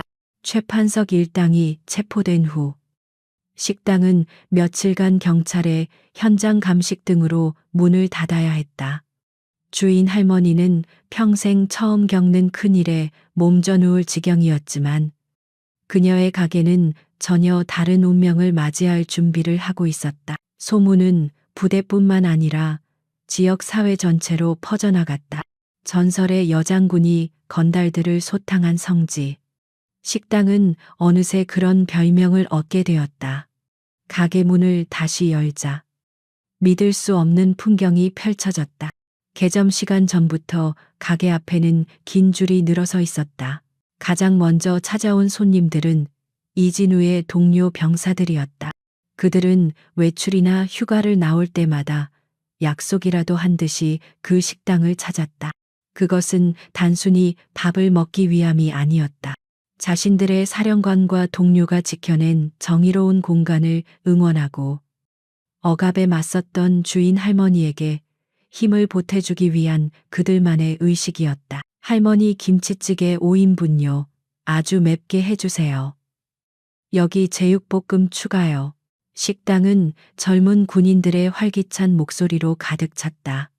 그들은 식당의 기물 파손 비용을 돕겠다며 자신들의 용돈을 모아 성금을 전달하기도 했다. 할머니는 손사래를 치며 거절했지만 그들의 따뜻한 마음에 눈시울을 붉혔다. 병사들뿐만이 아니었다. 소문을 들은 지역 주민들의 발길도 끊이지 않았다. 그동안 최판석 일당의 행패에 암묵적으로 고통받아왔던 주변 상인들과 주민들은 할머니의 식당을 찾는 것으로 자신들의 지지와 감사를 표현했다. 식당은 더 이상 동네의 작고 허름한 밥집이 아니었다. 그곳은 불의에 맞서 싸운 용기의 상징이자 따뜻한 연대가 살아 숨쉬는 지역 사회의 사랑방이 되었다. 할머니는 밀려드는 손님의 쉴 틈도 없이 바빠졌지만 그녀의 얼굴에서는 웃음이 떠나지 않았다. 그녀는 혼자서는 감당할 수 없어 아르바이트생을 새로 고용해야 했다. 그녀의 가게는 이전보다 훨씬 더 번창했고 다시는 그 어떤 불량배도 그녀의 가게를 넘보지 못했다. 박서연의 조용한 행동 하나가 한 사람의 인생을 절망의 문턱에서 구원하고 새로운 희망을 선물한 것이었다. 마지막 파문은 이 지역의 어두운 그늘 속으로 스며들었다. 최판석과 그의 조직이 군경 합동수사팀에 의해 뿌리까지 뽑혔다는 소식은 이 일대의 다른 매일기의 건달들에게는 충격과 공포 그 자체였다. 그들은 최판석이 얼마나 어리석고 무모한 실수를 저질렀는지에 대해 이야기하며 몸을 사렸다. 군인을 건드린 것도 문제인데 하필 별을 단 장군을, 그것도 그냥 장군이 아니라 강철 암호랑이라고 불리는 분이라더라. 이제 저 동네에서는 조용히 살아야 해. 괜히 깝치다가는 뼈도 못 추릴 거야. 그날의 사건은 강력한 경고 메시지가 되어 그동안 지역 상인들을 괴롭혀왔던 어둠의 세력을 위축시켰다. 경찰 역시 이번 사건을 계기로 지역 폭력 조직에 대한 대대적인 단속을 벌였다. 박서연의 의도와는 상관없이 그녀의 행동은 결과적으로 지역 사회 전체에 더 안전하고 평화로운 환경을 가져다 주었다. 이렇게 한 신병의 눈물로 시작되었던 작은 사건은 수많은 사람들의 삶에 크고 작은 변화를 가져왔다. 이진우는 진정한 전우애를 얻었고 식당 할머니는 새로운 희망을 찾았으며 지역 사회는 오랫동안 앓던 종양을 제거하고 평화를 되찾았다. 그 모든 변화의 중심에는 자신의 자리에서 마땅히 해야 할 일을 했을 뿐인 한 명의 군인이자 어머니가 있었다. 그녀가 일으킨 조용한 파장은 세상을 조금 더 나은 곳으로 만들고 있었다. 몇 주라는 시간이 흐르는 동안 많은 것이 변해 있었다. 시간은 상처를 치유하고 혼란을 잠재우며 새로운 질서를 세우는 힘을 가지고 있었다. 그날의 소동이 마치 오래전 꿈처럼 느껴질 무렵 박서연은 다시 그 작은 식당을 찾았다. 하지만 이번에는 위압적인 검은 세단도 그림자 같은 수행원도 없었다. 그녀는 평범한 중년 여성이 입을 법한 편안한 스웨터의 면바지 차림이었다. 화장기 없는 얼굴과 부드럽게 묶은 머리는 그녀를 강철암 호랑이라 불리던 장군이 아니라 그저 아들을 만나러 온 평범한 어머니로 보이게 했다. 그녀는 차에서 내려 익숙한 식당 입구를 바라보았다. 식당은 완전히 다른 모습으로 변해 있었다. 낮고 허름했던 간판은 어머니의 손맛 김치찌개라는 따뜻한 이름의 새 간판으로 바뀌어 있었다. 식당 안은 이전의 한적함이 거짓말이었던 것처럼 손님들로 북적였다. 젊은 군인들의 활기찬 웃음소리와 동네 주민들의 정겨운 대화 소리가 어우러져 활기찬 에너지를 만들어내고 있었다. 박서연이 식당 문을 열고 들어서자 분주하게 손님을 맞던 주인 할머니가 그녀를 발견하고는 잠시 숨을 멈췄다. 할머니는 황급히 달려 나와 그녀의 손을 꼭 잡았다. 주름진 할머니의 손은 따뜻하고 부드러웠다. 아이고, 장군님. 아니, 어머님. 이렇게 또 귀한 걸음을 해주셨네요. 할머니의 얼굴에는 더 이상 과거의 불안과 두려움이 남아있지 않았다. 그 자리에는 깊은 감사함과 진심 어린 반가움이 가득했다. 박서연은 할머니의 손을 마주 잡으며 부드럽게 미소 지었다. 사장님, 저녁 먹으러 왔습니다. 아들이 먼저 와서 기다리고 있을 텐데요. 그럼요. 그럼요. 저기 제일 좋은 자리에 앉아 있습니다. 어서 들어가세요. 할머니는 그녀를 식당의 가장 안쪽 창가 자리로 안내했다. 그곳에는 이미 군복이 아닌 사복 차림의 이진우가 앉아 어머니를 기다리고 있었다.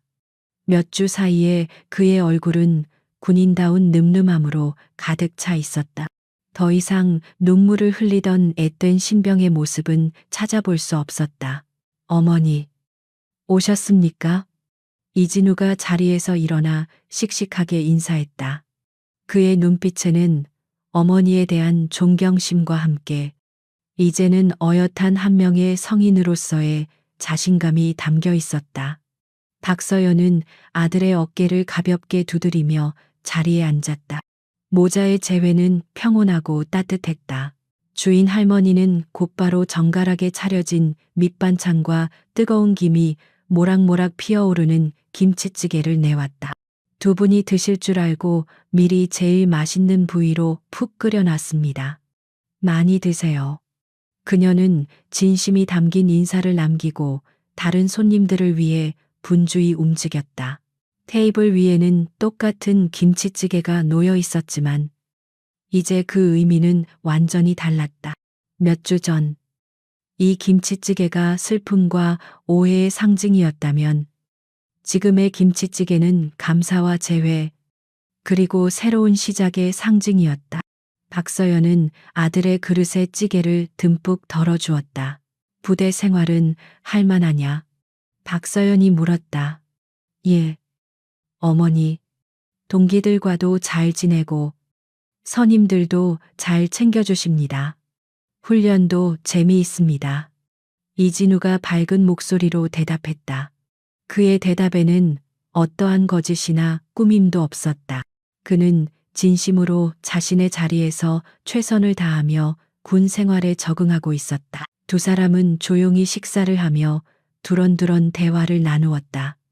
대화의 내용은 특별할 것이 없었다. 부대의 식단은 어떤지, 다음 휴가는 언제인지, 집안의 소소한 이야기들.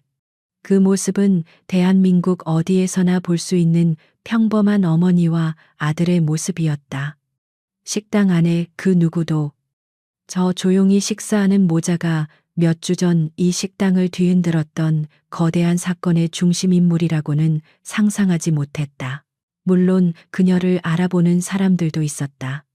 특히 군인들은 그녀가 누구인지 알았지만 누구도 감히 다가와 아는 척을 하거나 소란을 피우지 않았다.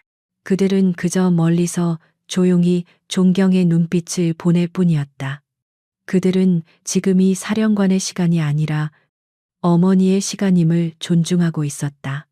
그것은 공포가 아닌 진심 어린 존중에서 비롯된 배려였다. 식사를 하는 동안 박서연의 시선은 식당 곳곳을 둘러보았다. 활기차게 웃고 떠드는 젊은 군인들, 편안한 얼굴로 저녁을 즐기는 동네 주민들, 그리고 땀 흘리면서도 행복한 미소를 잃지 않는 주인 할머니, 그녀가 지키고자 했던 평화가 바로 저런 모습이라는 것을 그녀는 다시 한번 느꼈다. 진정한 힘은 파괴하고 군림하는 것이 아니라 평범한 사람들의 소중한 일상을 지켜내는 데서 나온다는 것을. 한편 최판석과 그의 일당은 법의 엄중한 심판을 받았다. 과거의 모든 범죄 행위까지 낱낱이 밝혀져 그들은 사회로부터 아주 오랜 시간 격리되는 중형을 선고받았다. 그들의 이름은 사람들의 기억 속에서 빠르게 잊혀갔다. 그들이 남긴 어두운 그림자는 정의로운 힘이 비추는 밝은 빛 속으로 완전히 사라져버렸다. 식사를 마친 박서연과 이진우는 자리에서 일어났다. 박서연이 계산을 하려고 하자 주인 할머니는 손사래를 치며 극구 사양했다. 어떻게 제가 어머님께 음식값을 받겠습니까? 이 가게를, 아니, 제 인생을 다시 살게 해주셨는데요. 박서연은 부드럽지만 단호하게 말했다. 사장님, 손님에게 음식값을 받지 않으시면 이 가게의 평화는 오래가지 못합니다. 정당한 노동의 대가를 받는 것. 그것이 바로 사장님께서 지켜야 할 새로운 질서입니다. 그녀는 지갑에서 돈을 꺼내 할머니의 손에 꼭 쥐어주었다. 할머니는 더 이상 거절하지 못하고 깊이 고개를 숙였다. 박서연과 이진우는 식당을 나섰다. 수많은 손님들이 그들의 뒷모습을 따뜻한 눈빛으로 배웅했다. 식당 밖은 이미 어둠이 내리고 거리에는 따스한 가로등 불빛이 켜져 있었다. 아들은 늠름하게 어머니의 곁을 지키며 걸었고 어머니는 그런 아들을 대견한 눈으로 바라보았다. 그들이 일으켰던 거대한 폭풍은 이제 완전히 멎었다. 그리고 폭풍이 지나간 자리에는 이전보다 훨씬 더 단단하고 건강한 평화가 뿌리내리고 있었다. 그것은 겉모습으로 사람을 판단하는 편견과 약자를 짓밟는 폭력에 맞서 조용한 용기와 책임감 있는 힘이 만들어낸 값진 결과였다. 시청자 여러분, 오늘 이야기는 어떠셨나요? 한 신병의 눈물 속에 담긴 진실, 그리고 겉모습 뒤에 숨겨진 진정한 강인함이 우리에게 많은 것을 생각하게 합니다. 우리는 때로 눈에 보이는 것만으로 너무 쉽게 상대를 판단하고 오해하곤 합니다. 하지만 진정한 힘은 과시하는 목소리나 위협적인 주먹에서 나오는 것이 아니라 자신의 자리에서 묵묵히 책임을 다하는 마음, 그리고 약자를 보호하려는 따뜻한 용기에서 비롯되는 것이 아닐까요? 오늘 이야기가 여러분의 가슴에 시원한 사이다. 같은 통쾌함과 함께 따뜻한 감동을 선사했기를 바랍니다. 오늘 이야기가 마음에 드셨다면 좋아요와 구독 버튼을 잊지 말고 꼭 눌러주세요. 여러분의 응원은 저희에게 큰 힘이 됩니다. 그리고 여러분이 생각하는 진정한 힘은 무엇인지 댓글로 여러분의 생각을 자유롭게 남겨주세요. 저희는 다음에도 여러분의 답답한 속을 뻥 뚫어줄 더욱 흥미진진한 이야기로 돌아오겠습니다. 감사합니다.